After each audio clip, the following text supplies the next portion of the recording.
That's a load of science.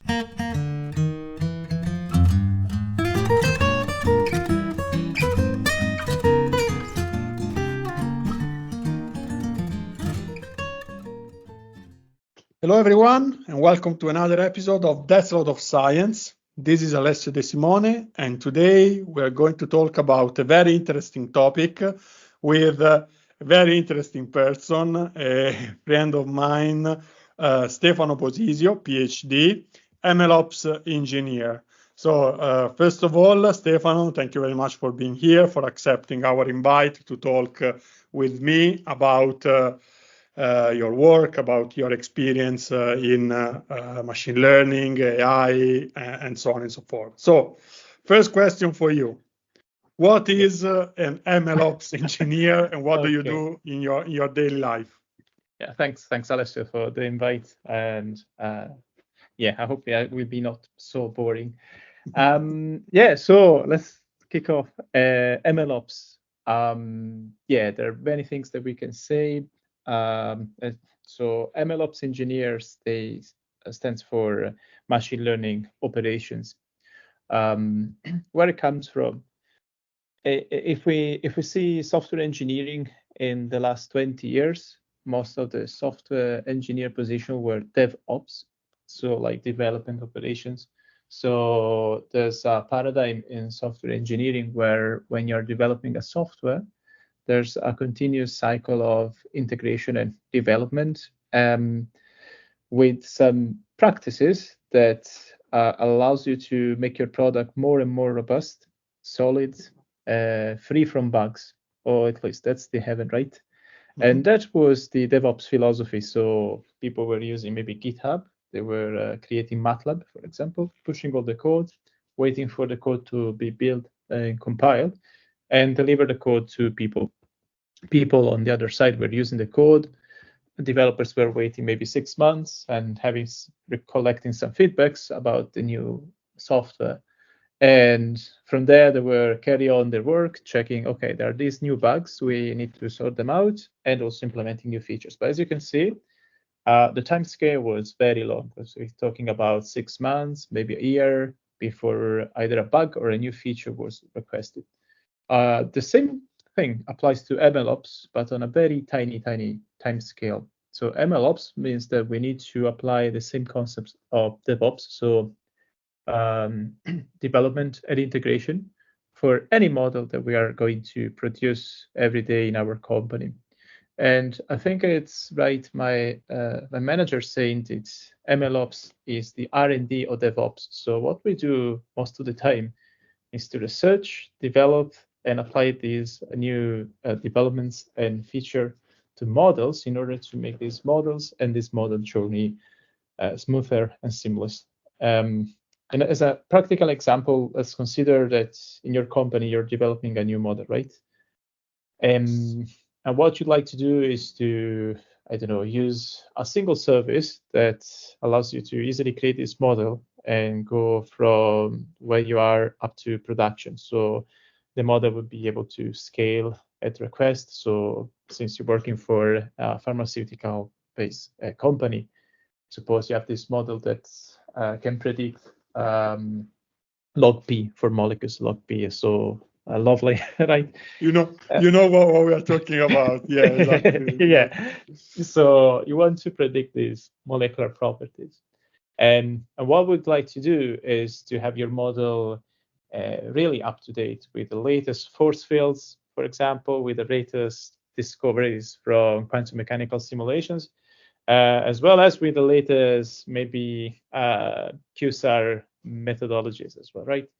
So to do that, maybe you're opening up your notebook. Okay, everyone is using Jupyter notebooks in chemistry for some reasons, but that's the concept. So what MLOps engineer do for you is to give you, for example, a Python package. You just import the package, and from there are all the routines as well as functions that you need to develop your model, train your model, get your model up to date, and deliver to the customer or to your website to the final point.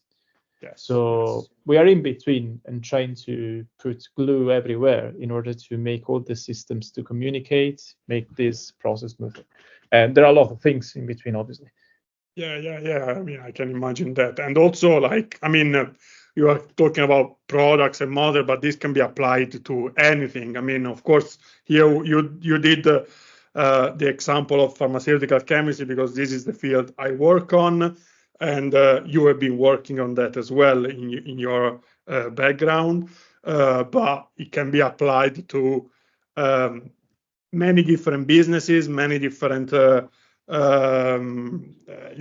areas of development. Yes. And this is also something that you see that a lot now, for example, that everyone wants to talk about these techniques. Everyone wants to talk about the application of these methods. I mean, either if they're working with, science, technology, or even if they're working with something that is completely, or it seems to be completely unrelated, they still want to have a way into machine learning and AI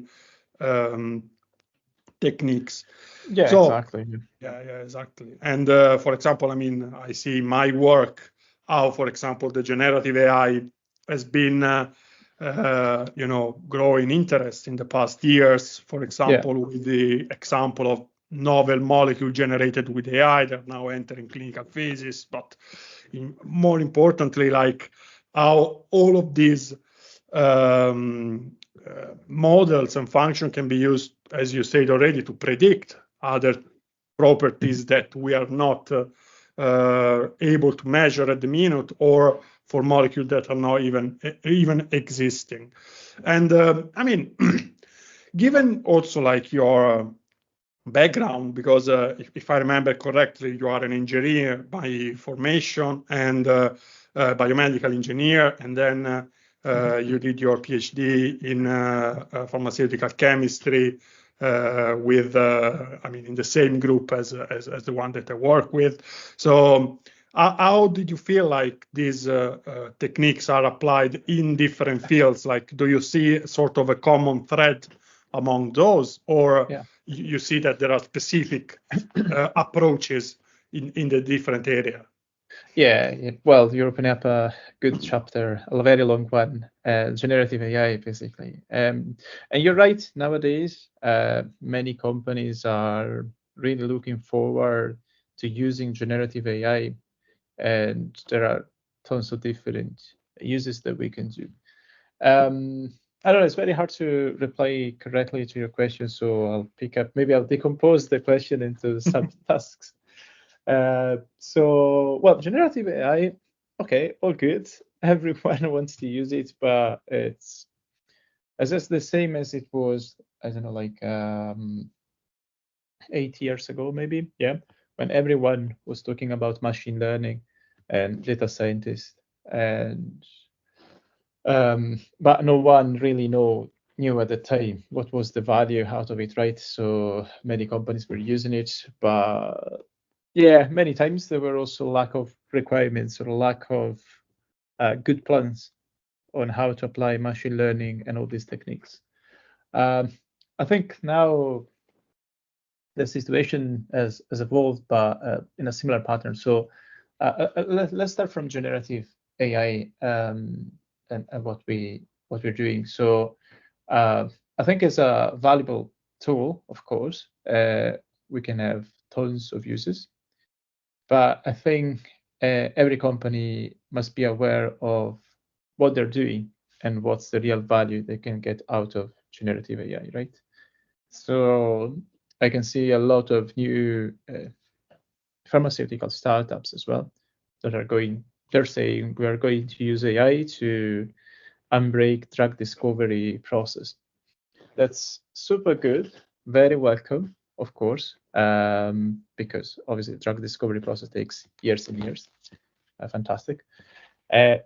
But I think sometimes it's very hard, from what I saw, it's very hard for these companies to know exactly where to put their hands on and going from a development idea to production. So having a real an MLOps aspect out of it, right?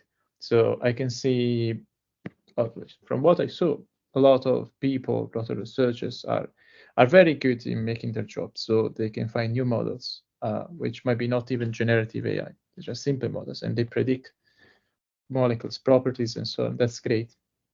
But then what these startups should do is to start tackling the real scaling problem. So suppose you're using GPT to create new molecules or finding new pieces of genetic, not information, pieces of genetic weapons. I don't know how to call them exactly. Can't remember exactly, but I know that we can do a lot of things with the basis that we have in the DNA and finding good uses, right? Yes, exactly. So that's great. Everything works perfectly in what we could call development modes, because I know the quality of researchers, the quality of people working for all these startups is amazing. The talent is amazing. But then it will come a time where we will have to scale up. So we must go bigger and bigger.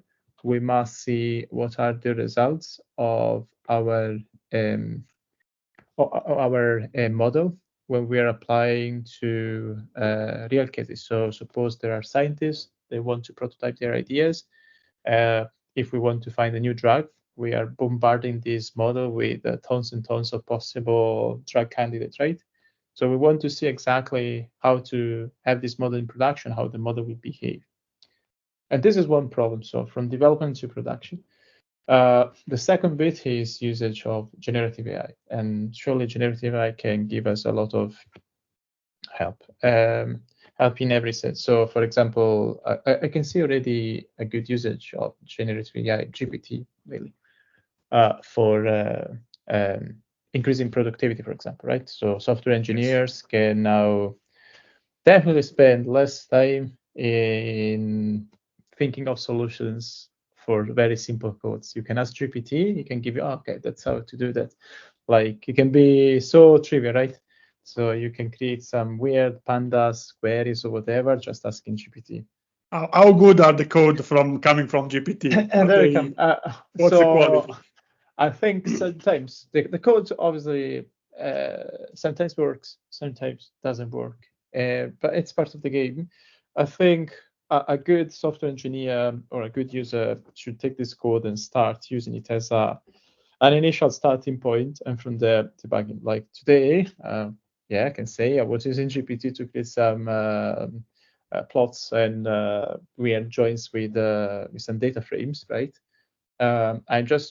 I know how to deal with them, but I can't remember all the operations I was doing to it, because it depends, right?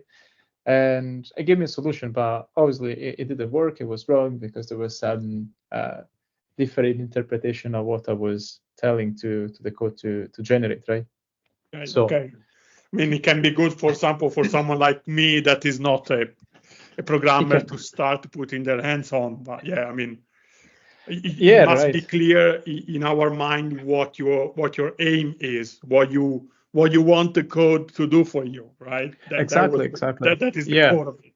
Yeah, exactly. So I think it's a super valuable tool for people that are either approaching or they don't use the codes every day, right? So they appreciate the code, they can understand what the code does, and it gives an immediate value for the business question that you have, right? On the other side, we must always remember like the lessons we learned 8 years ago. So with machine learning, generative AI, it doesn't really change a lot of what we were doing. At the end of the day, we want just a matrix with some numbers that, given an input, give us an output, right?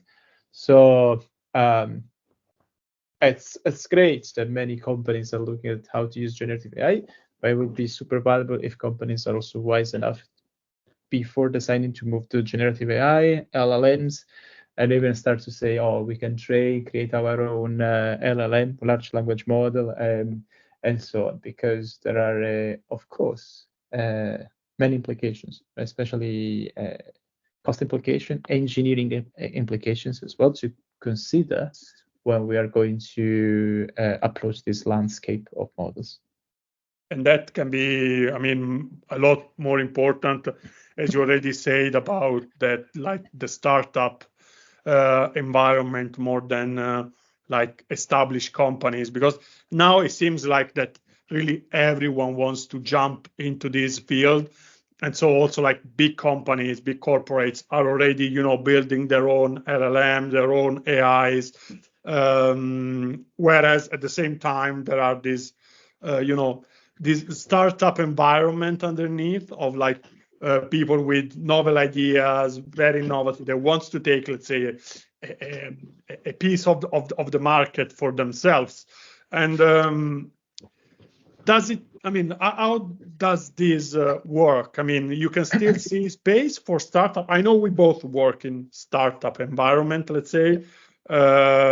We know that the core of the startup is the innovation, but in this specific area, like the AI, generative AI, large language models, there is still space for like startup to grow, or you think that the advent of big companies is changing the landscape, at least for what you have seen in your area, which is, again, AI, but not specific for pharmaceutical companies. I mean, I could see how, for example, the big companies, the big pharma companies already start having their own spin-off companies focused on AI. And this, of course, has changed the market environment as well.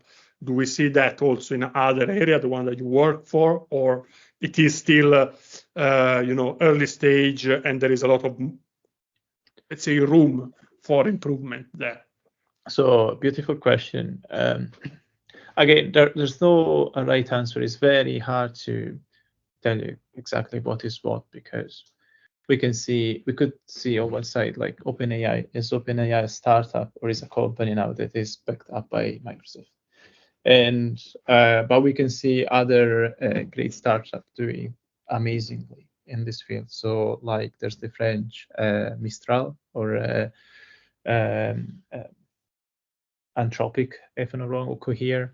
They're all startups that are really pushing these LLM world forward and doing many discoveries, as well as having a decent amount of money to use, right? So I think, again, here, the question should be focused on the company level, right? So before proceeding with understanding if we can be competitive enough to break the market in this field, we need to check if we have the capabilities to do that. So, and this is related to what I was saying initially. So if we have the right MLOps, but as well as data ops architectures in place.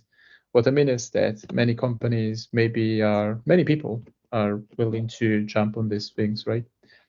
But the problem is, first of all, data. So you must know your data. What are your data, the data that you're working on? And also how clean your data are, because it's true that if you're training a big model, like an LLM, some noise might be even beneficial to the final output. But it's also true that you want your data scientists or research engineers to work with a defined set of data that allows you to give enough information to the model so that the model can behave correctly. And this is not always the case, even for big companies. Again, I think also nowadays, many big companies, if you consider their history, they had been subjected to multiple data migration, for example. Maybe at the start of the journey, they were living on AWS, then they moved to GCP, so they have some data on one cloud provider and then on the other one. So you're creating a case where there are a lot of data scattered around. So you need a very good data ops practices in order to keep track of the data that you have, keep a kind of data registry, data catalog, clean tables, at least if you're talking about table or tabular board, as well as a data team which is able and good enough to have a modular code that could be easily integrated with new features. So, for example, in these days, I think maybe some companies are trying to add vector databases to their architecture, right? So vector databases are a kind of a new database that have embeddings rather than tabular data. So they store these massive matrices and they're able to compute it. What would be like the differences in also like why someone should use tabular rather than a vector? I mean, what is the difference? Yeah, good point. That depends on the company. So I think that's my personal point of view. So I might be wrong, but I think most of the pharmaceutical companies might be doing very well using tabular data. So that tabular data for creating new molecules, and they can use a vector database, of course, to use LLMs when it comes for generating new molecules, for example. But there are companies like where I'm working right now, we are mainly working on a non-tabular world, which is creating videos and audio files as well, right? So you can't store them in a specific database. You need to have another way of storing them. It can be whatever pops your mind, right? So the point here is that we should start, first of all, look at the data ops practices that we have in our company, how solid they are, and what we can really do, and what's the implication in terms of costs and engineer to have them apply correctly, basically. And also the quality of data as well that you mentioned. Yeah, I mean that is always like at the basis, because if you start from bad quality data, you will get definitely bad output from your model. I personally don't know really where many pharmaceutical companies get their data from. But before moving forward, a word from our sponsor, IDM Insight. IDM Insight is an interactive intelligence platform that brings the latest pharmaceutical AI innovation to early drug discovery and clinical teams, pairing the latest technological advancements from AWS Cloud and cutting-edge science disciplines. Insight is able to save drug development and clinical teams time and money by simplifying your interactions with intelligence data and AI solution into one centralized platform. Check out the platform for yourself at idm-insight.com. That's idm-insight.com.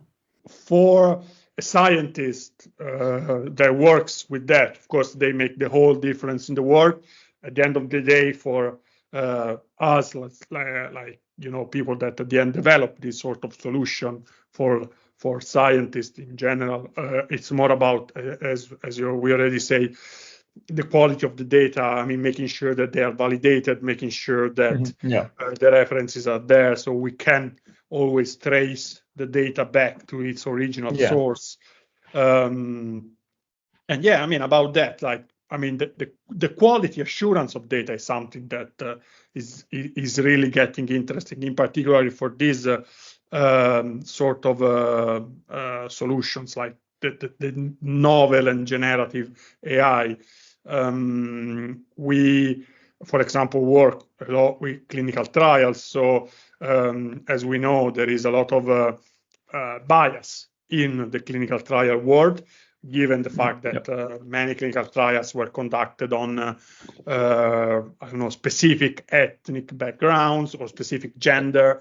So by any means, the quality of the data of the clinical trials that already exist are already probably not a good quality for what we are looking to do in the future. So that is another challenge in my specific area, for example, like how we can improve the quality of what we already have. And I don't know if you want to add something on it, like about how you assess the quality of the data and what are the technique and the method in place to also try to improve this sort of measurements.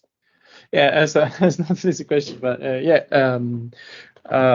so I think the data validation part, as you mentioned, is another pivotal point in your data journey and in your in your journey towards creating maybe either your LLMs or trying to apply your data to the LLMs. And as also I don't know if in chemistry it's the same, but sometimes many data sets cost some money, so you have to pay upfront a decent amount of money to have access to those data. So there are always these considerations, right? So the validation part is super important, and that's where I think data ops come into play, because like one important thing always is how well structured were the data pipelines that were creating this data. So like, for example, we're working right now, we're in a special position where we can start to build up everything right from scratch, and we know what we need to get to the stage where researchers can live with good amount of data that are validated enough. But different companies, also big companies, sometimes the data validation is a nightmare. I remember I had to spend like 2 days to go through the data, cleaning and so on. So there are many techniques actually to employ. Many ways. One technique that one actually framework that I evangelize in these days, but I'm not. It's not an advertisement or anything. Unfortunately for me, is like creating data with simple codes, like with Apache Beam, or also simply more enough Airflow. So I think that if you're say a practical example, you're a bank, for example, you have some sort of data that can be personal data plus the income of a person and their transaction, right? What you'd like to have in terms of validation is a very clear pathway that can be easily done with a super simple Apache Airflow code, simple lines of code that, for example, could clear out the personal data out of this, so that the scientists could start using it without having this bias, as well as modifying all the references that could cause a bias or an easy recognition of the person, right? So this can be easily done just like a full way of doing it on if you just Google that, there will be thousands and thousands of Medium articles, Stack Overflow, and so on. Even ChatGPT will know something on how to get more validated. But the good thing is validate your data. So random measures, the statistical measures on your data with the range of the values that you're expecting. So, for example, where I was working before, we have a lot of streaming pipelines that were ingesting this data in real time. And what we want to check was if the data were healthy or not. So there are some mathematical techniques like also Kolmogorov distance, or even some KL divergence calculation that you can run on the statistical distribution of your data, right? So you can easily implement this in codes and pipelines and immediately check out on some dashboards. Say you must have at some point some dashboards, some simple messages saying, "Oh, warning, this data not right," so that you can immediately understand if what you're ingesting, what you're working on is totally fine. And on the other side, of course, you must have this data validation and data setup in place in order to have all the possible metadata description of your data. So sometimes it's been quite a struggle for me to grasp and understand correctly why metadata were so important for my data. But actually, metadata are very important to your data. So, I mean, would you mind giving us a little bit of a background of this? So, yes, like I am a 3-year-old, more or less. Yes, of course. But let's imagine you have. Okay, I'll try out. Let's suppose you have your database, right? And you're receiving data. Let's go back to the bank case, because I think it's the easiest one. You have your name, your surname, your income, how much you have on your account, for example, right? Now, suppose that one day you decide that these data are not enough and you want a further column that gives, for example, where you live. So that's the nightmare for many people, for many data ops people, because adding a column to an existing data set and an existing database might be a nightmare. So what can you do? You could do a simple solution, which is creating metadata. So like suppose a contract file that's telling you what data you're expecting to receive, right? So name, surname, and income, and account balance. And the day you want to modify it, what you just need to do will be just pick up this contract in place, add this new field that you want to add. You can add it as optional, for example, so that all the previous data that you have ingested will be not ruined by this new column, and all the new data that will come through will have this column, right? So in this way, you can preserve the status of your data. You can be sure you can run a lot of data pipelines without breaking them because you know what you're expecting. So the contract in place will tell you what you're expecting. Suppose that you want to do some operation on this data, right? But you don't know a priori what data you have to deal with, right? So if you have a contract in place in your code, you will be able to interact with this data contract. And this data contract will tell you, we want to ingest this data. Be careful because there will be name will be a string, surname will be a string, but transaction will be a floating point something, right? In this way, you also know the nature, the type of your data, and that's super important because then giving your code, you can also make something more complicated. So for example, you can create your custom objects, your custom types. So you can maybe ingest a type which is called Alessio, that's specifically for you, and the code will know what to do with Alessio type. So for example, Alessio moved from the UK to Italy back and forth, so you'll be able to move your balance back and forth without problems. That's it sounds quite trivial, but it's a very sometimes maybe neglected aspect of how the data behave, mainly from data scientists. Then I'm sorry if I say this, but maybe some data scientists are neglecting the power of having a contract in place with their data, and this contract can really move everything forward. And yeah, that's I think for the data ops aspect of these. I mean, we went through a lot here. I mean, it seems that starting from, as you say, access to the data validation, how you can use the data, the creation of metadata. So it seems that you will require a lot of efforts. There are a lot of challenges, I imagine, in every steps of creating, for example, your own LLM or your own AI model. And again, these, as you already mentioned, come at cost in terms of people, in terms of time, in terms of money that you have to put upfront to develop, but also high risk of failure because then you want to make sure that the model that you create and the data that you feed to this model are actually giving you the results that you're looking for. So, I mean, it does raise the question about like, is it still worth doing it? Is it still something that, I mean, all these efforts, all these struggles, is it still worth doing it? Definitely, yes. I can imagine that for you it is. Hello, say no.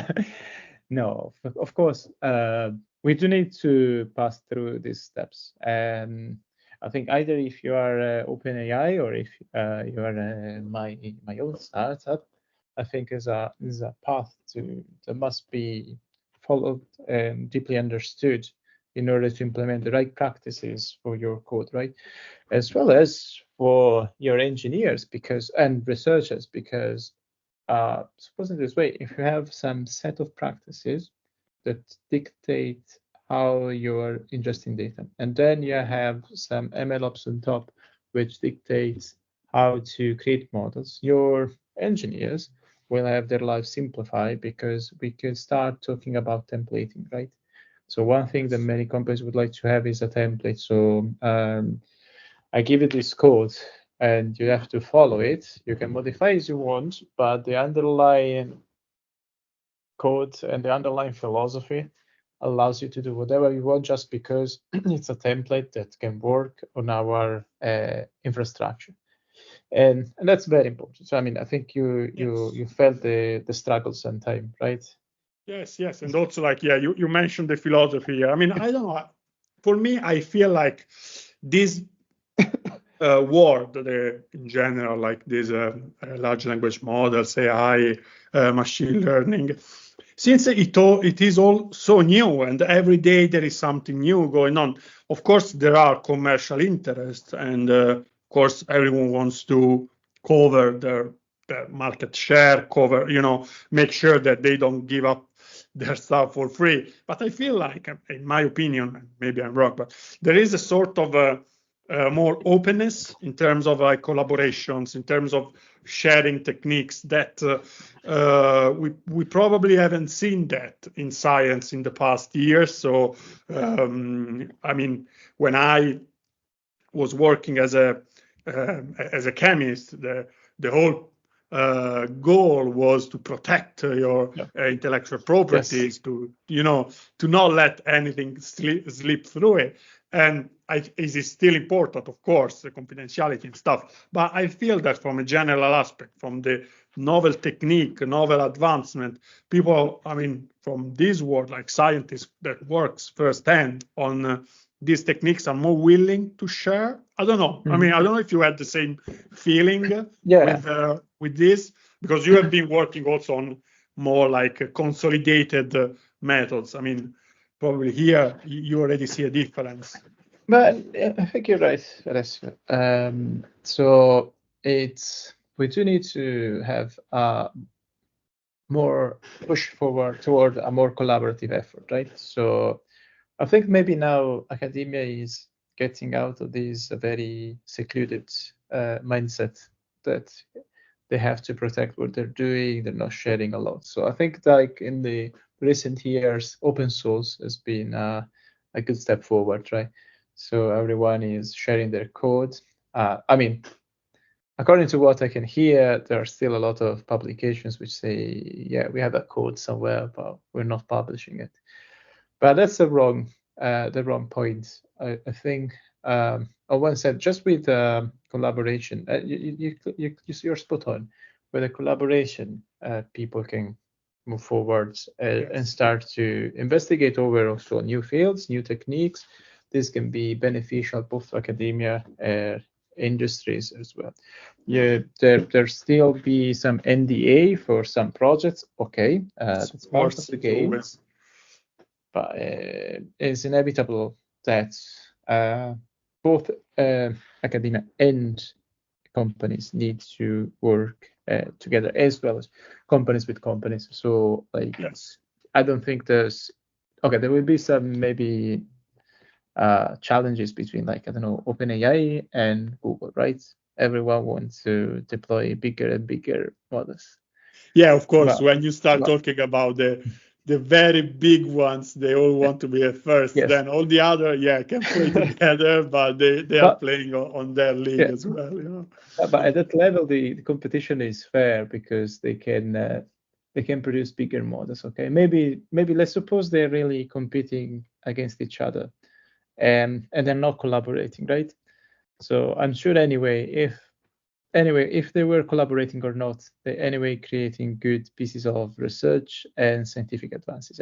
So everyone else below can benefit from this. So we can really use their own models. We can maybe improve their own models with some fine tuning, or we can do better. We can make our business better. So like research better, just because they openly share these models. And also many companies as well, Facebook or Mistral as well, they're opening up their own model weights, so you can load up their model and use it immediately within your pipeline, which is something remarkable. I mean, I think it's something that is going through some sort of maybe mindset evolution through these years. I don't know. Exactly. It is a different approach from what we have been seeing until now. And I mean, talking from, as you already say, the one below, we can only take advantage of this. But let's consider that what we can do is to improve what we have, right? So as a new pharmaceutical company, you can improve what currently is present in the pharmaceutical journey by developing new methodologies with what also big companies are releasing, right? So maybe you can do something clever, and likewise, like my company can do even better if they can use some LLMs, but fine-tuning them and so on. For example, just it's about exactly. I mean, it's about taking advantage of what you can and contribute. I mean, in turn to the advancement of the technology. Of course, the bigger company will have a much bigger impact also for, I mean, let's say fields that are not directly related to, but for example, that is of course my case. In the pharmaceutical world, you can have impact on so many different steps, because of course we're talking about process that might take up to 10, 15 years. So when you are working on that, you don't expect to have a breakthrough discovery every day, and that means that you have also like a lot of place where to improve the efficiency of the process. And for example, like one of the major aim is reducing the time, and by that reducing the cost. And this is something that everyone, I mean, either the big pharma company and the just newborn startup will be interested in. So even if we can be more interested in developing certain aspects, and maybe we will be more focused on that aspect, because the startup won't have the same resources as a big company that can work on the whole process all around. But still, I mean, the advancement that we make can beneficiate those companies, and vice versa as well. And as you say, I mean, I'm talking about my field because it's the one that I know, but you already mentioned banking. Of course, you're working on this, text to video, or like, video generation. I mean, the applications, it's very broad. Everyone can beneficiate from it, also from, a society perspective, And we are probably now in the phase where we can make impact on various industries, on various fields, with what we have been seeing. So it's important to keep this open mindset up in order to help everyone. And maybe, I mean, some innovation might come from a different topic, and you don't know, but you see that this can be also applied to your company as well. Correct. Exactly. That is actually a good message for everyone that works out there. Exactly. I mean, I think many people are wondering if now that we are in the era of generative AI, many people are wondering if some works will still exist, right? So, or if AI is really taking humanity and changing all the jobs. I think that's just a misconception. Like, as we said here, generative AI is here to help us in improving what our current processes, make them better in them, cost-wise and time-wise. It will not replace, or at least in the very short term, in the next 10 years, anything or income completely, because there are many implications, right? So there's the creation of the model itself. These models are good, but not as good as human beings. So obviously. Yes, of course. I mean, there is this, as you say correctly, misconception, but also I think a little bit of fear of what is new or what is going on. So some people might be, concerned about losing their job, or might be concerned on how the AI or this novel technique will be used in the real world, because of course, as we said, the applications are so wide. And I mean, there is also, I was reading the other day about the law that has been just approved, the AI Act, about the European Parliament. So, of course, the topic is getting, on and on and on. Yes. So it's important that also these, big, institutions are start addressing this. Yes, exactly. So think in this way. On one side, also about what I was saying about data science 8 years ago. There's always a hype in what we are currently dealing with. And that it was true for data science. Everyone wanted to be a data scientist, and now everyone wants to use generative AI. But let's consider like the example of the hype of autonomous driving, like Tesla or other companies, right? So we've been talking about autonomous driving, so cars that can drive alone since when? 2010, I think, right? So 15 years have passed, right? And still nowadays, we're driving our cars. Chauffeur didn't lose their job. They're still driving cars for people. Still driving cars, The drivers still exist. So there's always a phase of hype because it's something remarkable, right? The discovery is a scientific breakthrough, yes. But then it will take something between 5 and 20 years before being really applied to our daily cases, right? And does this mean that it will be substitute humans in a job? Maybe no. 90% of the cases, no. It will simplify maybe some jobs, right? Or exactly. And they will give the time. I mean, this buffer time, this 5 to 20 years, correct. also Exactly. for people to start, getting familiar with this sort of approach and changing the way that people are currently doing their job. I mean, but in a better way.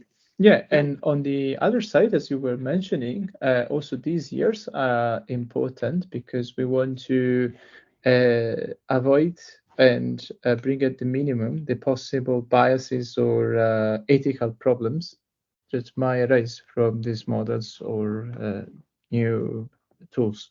Yeah, I think the thing that we need to be aware is that, of course, these models are built on data that have been generated before, so also using like other techniques. So we need to be aware that now we can do better than this, and it's our, I would say, responsibility as well to make sure that. I mean, I was mentioning the problem of bias in clinical trials. You might have experienced something similar probably in your work as well. But exactly, I mean, how we can advance that. I mean, now we can really work on those data in a better, more efficient way to overcome these problems. Yeah, exactly. Exactly. Okay. No. This is a very interesting topic because I mean, as we said at the beginning, the area of generative AI is everywhere now. In the news, you see that, as you said, every company now, even if they're not using proper generative AI technique or proper LLM technique, they want to be, involved in that. And on the other hand, you have people that might be concerned about, losing jobs or about what's going to happen in the future. I mean, I think it's the case on how we will use this technique on having the right mindset towards helping the people that are going to use it and not against them.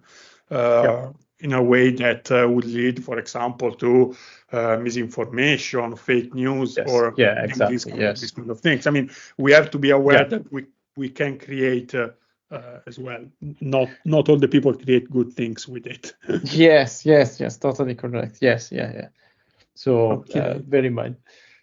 And like, okay, let's go towards the end of the episode. I mean, as I said, you had a very, very interesting career, very interesting background, and now you are like fully,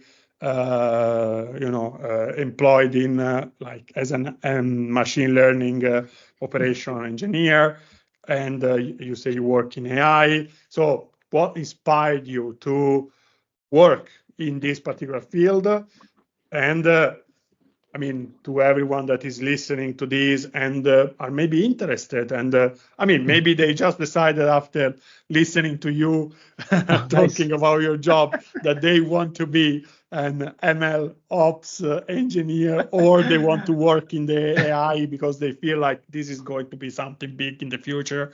Yeah. How they can do that? What kind of advice you would give to them? Yes. So nice question. Because so I remember when I finished my PhD, the initial idea was to go on for a possible postdoc or continue in the academia. But even if I loved my research, and the PhD years were fantastic, even if so many people will say no, they're not, but they were. I think, when I finished, I had the fortune to use a lot of computing, like creating codes, a lot of programming languages, and statistics because of the topic. So I said, okay, it might be worth trying to jump to data science. It was 8 years ago, I think. So and see what happens, right? So, but then I think this gave me the occasion to realize what's the value, so that I could do a kind of research also within companies, and not only stay in academia. So discover a lot of things that could be extremely beneficial for also academic purposes. How I ended up to be an MLOps engineer, actually, when I started, I was a data scientist. But I was lucky enough, again, also on that occasion, to have a good manager that said, we need some what's it called, a machine learning platform to train and deploy our model if you want to give it a try and you want to test out and see how these things work. So I was more or less pushed on this thing and start to work on how to create these pipelines, how to deal with AWS and GCP and so on, right? I don't know. I think it was a natural evolution for my mindset to jump on this engineering career. As I said, in my background is engineer, right? So I want to see practical things and I want to create and build things. This can be buildings or it can be simply be architectural pieces of computing power.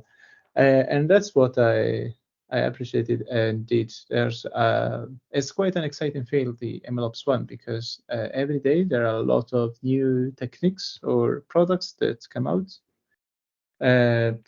Especially nowadays with generative AI, people saying, like AWS saying, how to train and deploy your model on super big, huge GPU instances, for example, how to do it at scale, how to do a distributed training. Likewise, how to scale up your data and have an efficient database or an efficient vectorial database, and so on and so forth. So a lot of interesting things. The curiosity is always high. The rhythm, the pace of the evolution of the field is always high. So this is what could fire up both my research passion and my engineering background. So they go well together, right? Mm-hmm. As an advice, there are many advice I could ask and tell people. Like first thing, the major advice for people who want to start this career, first job, read correctly the job description, understand what the company wants, see if the company has a clue of what they want to do or not, because many types of job descriptions ask you to using 10,000 different tools that even an experienced software engineer will never use, but they're asking those. I don't know why. So it's clear that they don't know. Do you think that right? the engineering background is crucial, is fundamental for this work, or you see people from other background then applying into this sort of? And this is another beautiful point. Any background is very welcome. Nowadays, there are a lot of also bootcamps or opportunities, or even Coursera or similar Udemy to do some courses online, which are a remarkable piece of information, because I saw many people from different backgrounds, also like people who studied languages and then jumped on coding. I think the way they studied, right, is made them brain to correctly box how to code up and deal with programming languages. So the jump is easy, but also the creativity they have, the way they are taking some problems, and also the soft skills they have are amazingly valuable, especially in this field. Even if the competition might be high nowadays because of recent layoffs there's been because of the market situation, I would say never give up. Try your interview process. They will go well. They will not go well. Who cares? If they go well, okay, celebrate. Let's celebrate. Yes, of course. But don't worry. It's just a competition at this very moment in time. The good thing is a jump on a job where the people will be able to give you also a good formation. So check the people working for the company. Check what's their background, how talented they are. This is something I always check when I contact about some recruiters and say, okay, what they're doing, and then we check. So always it's important, like to keep to keep learning. It is a ever learning process. You never stop learning. You always have to keep up your curiosity. You're willing to learn new things because, as you say, new things will come up every day. And you will need to be ready to adjust your way of working. You will need to be ready to learn new languages and stuff like that. So it's very important that I think. I mean, I have a different background than you, and I think I share with you the sort of engineer mindset. So I like to see things done when they are completed. Nice. But yeah, exactly. I mean, the approach of solving things, solving problems, and having those kind of skills that you already mentioned would definitely help people. And the competition is very high also because, as you said, it's a very hot topic. There is AI. So. Yes, yeah, but don't give up. I mean, let's try and then be, as you said, be always up to date. Try to check what's on. Maybe don't focus too much on a single line because it might happen in 10 years' time or less that MLOps, ML thing will be nothing. And so we must be able to cope and mimic something else, right? Be able to do something else in a nutshell. Adapt and overcome, as they say. Exactly. Correct. I think this is the great final end message, take-home message for the people listening. And I would like to thank you, Stefano. I mean, this was a very interesting chat. And I think, not only for the topic that we covered, because of course this is, as I already say, a very interesting topic at the minute, but also for your experience and all the things that you share with us today. And thank you all for listening. Thanks. And bye. Thanks, Alessio. Thanks.